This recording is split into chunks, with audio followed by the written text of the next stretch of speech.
Hey y'all, it's Susan. I've got big plans for today. I'm gonna try to upload 3 crafting videos, painting some ornaments, hot gluing, and putting some ribbon on some ornaments, and then painting or starting to paint a sign to go outside. We shall see, the best laid plans. It's been a good day. Jack is off today. That's my boyfriend's son. He was off work today, so y'all wouldn't believe what we did. Yesterday, he and Shannon went to Walmart and bought a clear acrylic bird feeder with the suction cups that's supposed to stick on your window so the cats could sit in the window inside and watch the birds outside. Our house has screens that cover the whole window, so there's nowhere to stick the suction cups to, right? So then it was like, okay, what can we do?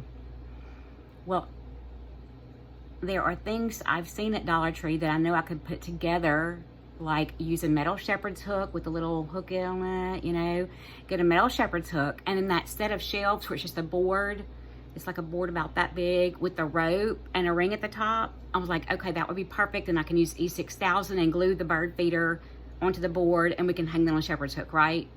They didn't have any shepherd's hooks, because those are considered seasonal. And they didn't have the little shelf kit that I found online. So we got 2 plastic candy canes that stick in the yard and light up, but we didn't put batteries in them so they won't scare the birds away by lighting up. We got 2 candy canes and a bag of zip ties. And so the holes on the edge of the bird feeder that would be stuck to the suction cups are zip tied to candy canes. So when you look out my bedroom window, I have giant candy canes now. It's fun. It's fun. But I don't know if I remember last week, these ornaments that I pulled the paper off of and base coated, and I had some house-shaped ones that I base coated. I ended up pulling the hangers off. That's what this is. So I'm gonna touch that up right there on both of these, and then we're gonna paint the backs of them. And I've kind of penciled in, I don't know if you can see it, I've kind of penciled in a nativity scene that I think would be really pretty on the house-shaped ones. I don't know if we're gonna get to that today or not. And then on the round ones, I think I want to do a wreath and put some glitter on it. Is it weird to have a wreath ornament hanging on your tree? It seems a little redundant, but I think I could do the white background with like 3 colors of green to do the wreath, and then do some red berries on it. I think that could be pretty. So we're right side up right now. When I flip the camera down, because I don't know how to edit, it's gonna look like I'm working upside down, but I'm just painting, so it's really not a big deal, you know what I'm saying? So I'm gonna go ahead and flip the camera, and I'm gonna get started painting, and we'll see how far we get with this. Here we go.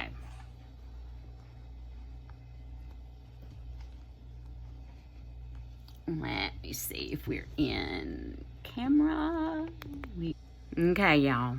I hit the wrong button and stopped the video, so we're gonna try again now to get this in the viewfinder. Gonna paint these really fast again. These were the 10-cent ornaments that I bought at Dollar General last year after Christmas. And I removed the paper using damp paper towels. Sanded a little bit, just kind of get that glue residue off. This is where I pulled the strings off that were stapled on. The hangers that they had on there were stapled. Y'all, that was not fun because I have bone-on-bone arthritis on my thumbs, and I haven't had a steroid shot in about a year.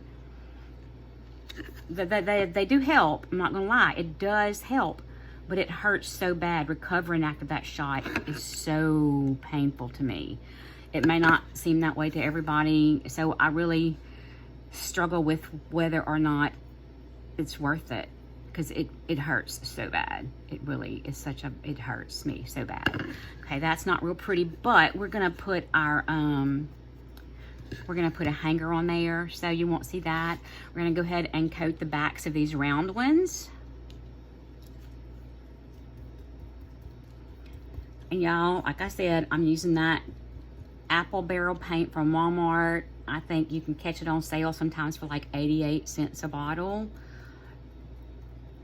If you're gonna do a lot of this though, it's worth it to go ahead and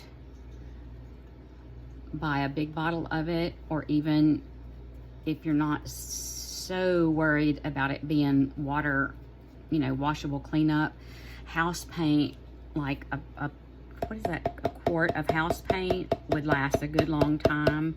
Sorry about that banging sound, y'all. I'm trying to get this paint out of here without making too much of a mess, because I kind of made a mess last week. I'm trying to not do that again. I'm trying. So we're just going to base coat these. The other side is already done. I'm going to leave the color that's on the outside edge because I like it. I am going to do some distressing on these after I get them painted. So you may or might not see that color anyway, or I may incorporate that color into the design. It just depends on how much of it gets accidentally covered while I'm doing this step. You know what I'm saying? Here we go. So we got that one done. And I wish I could see the big bag of these that I have. I've got a pretty big bag of these still. I think I bought about 20 or 30 of them.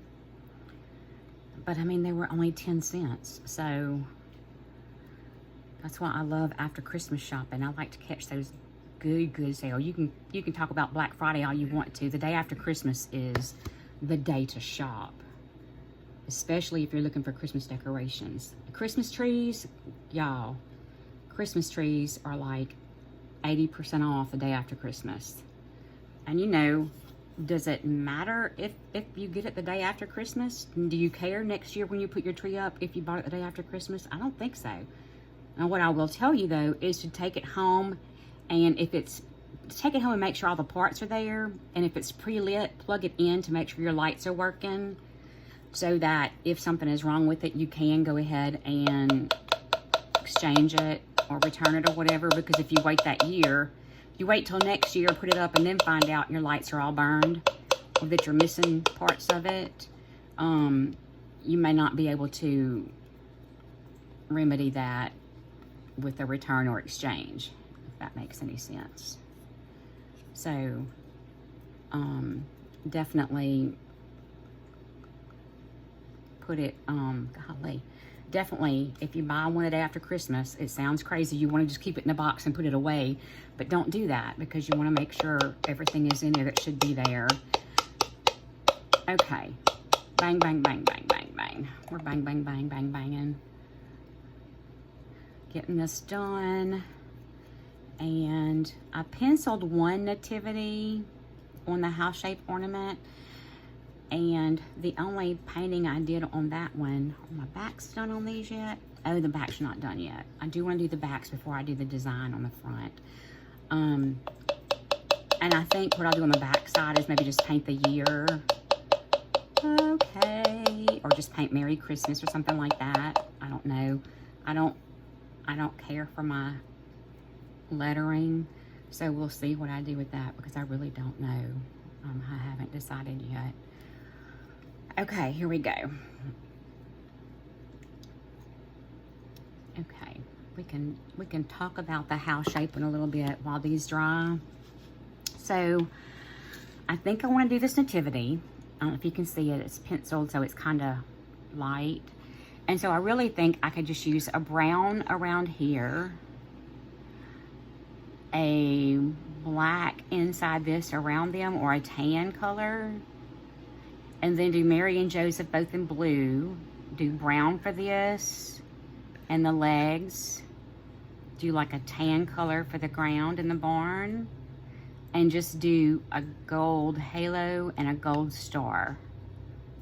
We're not going to do eyes and all that. We're not going to have features, because it'd be little round blank faces, kind of like Waldorf dolls. Blank faces with a headpiece on. and no hands, none of feet. That's just, I don't get that detailed. It's pretty obvious what I mean, it's obvious what it is without all that. I don't think I need all that detail. But let's see. This needs a little more paint on it where I pulled the ribbons off of it. Y'all, I don't know why they stapled. They had two like heavy duty staple gun staples holding that little hanger on, and I was able to stick, I yanked it off first, and all that did was pull out one side of the staple, so the other side was still stuck in the wood, and then I had to wiggle those out to get them out, and that hurt. My thumbs don't like that. It's just too much for me. So I don't think I need to do this whole thing with black. I think the white base coat is good for this. It'll help with it being white. It'll help my blues show up better. So when I get ready to do the black or gray or whatever, I'll go in with a small brush and go around my white areas.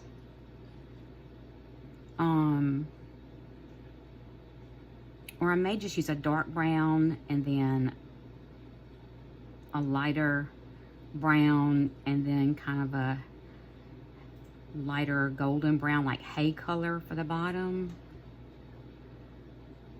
I want this to be the same dark brown, maybe a brown and black mix. I want this to be the same darkness as the frame of the barn. I'm gonna have to think on it, y'all. I'm gonna have to think a little while. I'm trying to get these to hurry up and dry so I can go ahead and do the other side. And these are probably gonna go on our Christmas tree. I'm on glue. Not glue, it's paint, it's not glue. Ignore me while I talk crazy to myself. And we have all homemade ornaments, except for like one that I bought Shannon this year. And we have another one that I got 2 years ago that my daughter made and I ordered through her little business. But it's still, it's made by my baby, so that's handmade to me. So I think I'm gonna use a black and white gingham ribbon to hang these with. And I will just make a bow, make a loop and then tie a bow, and I'll glue the bow part over that so it covers it if it looks nasty. There, get this side done. The good thing about this paint is it dries pretty quickly, or you can even use a hair dryer. You can use a hair dryer to speed it up, but I'm not gonna do that because y'all don't wanna hear all that. And while it dries, I can be doing some other things that I gotta get done today. I have some laundry that I need to fold and put away, and I've got cleanser running through my ice machine. I have to keep emptying ice as it makes ice, because otherwise it'll kind of melt and recirculate that same water, and I don't want to do that. I need to get that cleaner circulated through there and dump that ice so that I can run some water through it to get it rinsed out, and then start using the ice again, because I hate not being able to get ice when I need something to drink. And I've got ice in the freezer that I emptied before I put the cleaner in, but I've got to get that done. I definitely want that done before Shannon gets home, because he doesn't remember that. I've got a Post-it note stuck on there that says, cleaning, do not use. But he doesn't look at those things, and he'll haul off and make something to drink with that chemical water. Okay. Gonna let these sit. I don't know why I keep obsessing over little spots, because I am gonna go back and distress these. And I may do some of that same iridescent glitter like I did on the, see where those things pulled out? The wood has kind of got little holes. It looks darker in those little holes. The same iridescent glitter like I did on the churches, I may do that on these ornaments too. Anyway, so I'm done for now. I'm going to go wash my brush out. I told y'all I use dishwashing liquid and hot water to wash them out. Get the paint out with cold water and then clean them with hot water, because that hot water will make your paint solidify in your brush. It's not fun.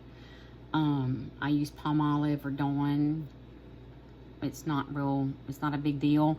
I know a lot of people swear by using brush conditioner because it keeps your brushes soft and all that.